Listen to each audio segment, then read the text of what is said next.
And once again, for like the fourth or fifth time that I've bought a physical game this year, the fucking thing hasn't been available for me on the day that I meant to purchase it. So I have to wait till tomorrow to purchase my copy. Let's call out the retailer. Who screwed you over? Well, who do you think? Is it GameStop? You would Dave be Ryan? correct. Oh. See. Yes, so I have to pick up my copy tomorrow, but they did say they'd give me a tenner off of it, so I guess it's not like... That's actually ideal. That's pretty good. I'd take it actually daily, but a tenner cheaper every time. Yeah, I mean, like, what would they give for a week late? Jesus. Yeah, alright, fine. You to take I'm the unreasonable one here, Jesus. Let's put over GameStop anyway, now. GameStop, the best company. No, because they'll try and show me a fucking NFT. Garrett, Splatoon 3, is it more of Splatoon? It certainly is. You are squidding, you are kidding. There is, like, the big criticism of this, I played about 2 hours of the demo gimmick they did like a week ago, and I played about an hour of the multiplayer last night and an hour of the single player this afternoon. And, like, the big criticism, and it's a fair one, is that it doesn't have a big new thing. Like, even Splatoon 2 had the salmon run, which was its big new thing, and this just it doesn't have one. It takes everything that was Splatoon 2, adds more features, refines it, but it doesn't have the big new thing. And maybe they'll add it down the line, maybe because they said there will be a big paid DLC, and if that's the big new thing, it's kind of lame that it's paid. But it's a perfectly fair criticism that you're like, yeah, it's more Splatoon. It's the best Splatoon has ever been in terms of like how it plays, how it looks. I just love the single player of these games. Like, they do such a fun thing with the single player where basically the tutorial is set up a lot like the old Splatoon 1 and 2 setup, where you're running through like kettles and whatnot, and you fight like what was the final boss of Splatoon 1 and 2 as the tutorial boss of this one, and then they drag you into like the new way they're doing things in this one, which I think is a pretty neat idea. And just like those single player levels really make those mechanics shine, and the way you can move and squid and all the weapons and all that fun stuff, really cool. But it is, again... Wait, did you just use squid as a verb? Yes, you can squid. Okay, and you can kid. You can do both of them. That's the entire appeal of Splatoon. Squid now, kid now. I'm not going to argue with you on this. Patreon.com/, you've got to be squidding me. Ah, very good. Top notch. I should play that URL. Buy it now. But if you want more Splatoon, as I said, it's Splatoon as good as it's ever been. Ton of new features in terms of like social stuff. There was the first message I saw, you know, the game has like the in-game Miiverse thing, which came from the Wii version that had actual Miiverse, and now it's just like a fake Miiverse. The first one was like, this game is good, but you should play Hollow Knight, which is like, I didn't know Mark bought Splatoon. But it has all of that, all the social features. It's faster to get into a game than it's ever been. Like any barrier to entry that you might have had, like this game is kind of stubborn. It's a lot more approachable in terms of its online, in terms of its like community features. It doesn't have voice chat and stuff like that. It's a Nintendo game, of course it doesn't. But in terms of like getting into games, I would never argue about that. I'm just going to say, never will complain about that. No, it's one of those things people give out about. It's like, I'm fine. If I want to talk with my friends, I'll just use Discord or Zoom. There's plenty of voice chat apps out there these days. I don't need the in-game one.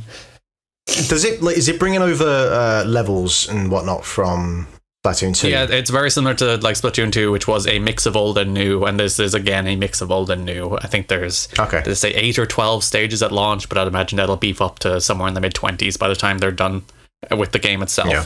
But yeah, there's new stages, old stages. Music is great, vibes are great, setup is. It's just I love the Splatoon world. It's the most interesting Nintendo IP in a long time, and it's like it has this weird post-apocalyptic vibes, and like the entire single player is built around this weird fuzz that turns you into I don't even know what. Yeah, it's like if you want more Splatoon, like the big disappointment is like they this is 5 years on from Splatoon 2, and it's not a big jump. Like that's probably like the big disappointment you could have here, but they'll support this game for 2 years. It'll be a lot of fun. I still think Turf War is like an all-time multiplayer mode. I think that's the reason they can get away with basically churning this game out every few years with like nominal new features, because I think their core mode is still one of the best multiplayer modes ever. And like that 4-on-4 Turf War is just so much fun, and it's always so much fun, and they can keep putting the same game out every 4 years and it'll still be a ton of fun. But yeah, if you did, like if you were like, oh, Splatoon 2 felt too samey to Splatoon 1, this probably won't be the game to be like, oh, now it's different. But I think at the same thing at time, if you skipped Splatoon 2 and you go straight into Splatoon 3 from Splatoon 1, I think it'll feel fresh. Yeah, because that's the thing I've been seeing with the reviews is that, hey, it feels more of the same, but I guess my counterpoint to that would be is like, well, what more can you do? Because like the core gameplay of Splatoon is they've really kind of refined that thing down to be fair, they pretty much nailed it with the original Splatoon, but I think the big thing people were after was like a more fleshed out single player mode, which Splatoon 2 did give. And it's like, well, what more do you want to do with another Splatoon game? Like wall running? Is that it? Like, what are those extra things you want that you think can enhance this game out more so than what is here? Because I don't know what it is that you're looking for that can make this game better than it already is. I think it needs a new multiplayer mode. That's all they need. Like in the same way Splatoon 2 had the salmon run, which was the horde mode gimmick. It just needs one of those for this, and I think everyone's like, oh, that's the new thing. That's why it's Splatoon 3, as opposed to just, you could have just supported Splatoon 2 with new stuff, as opposed to releasing a new game.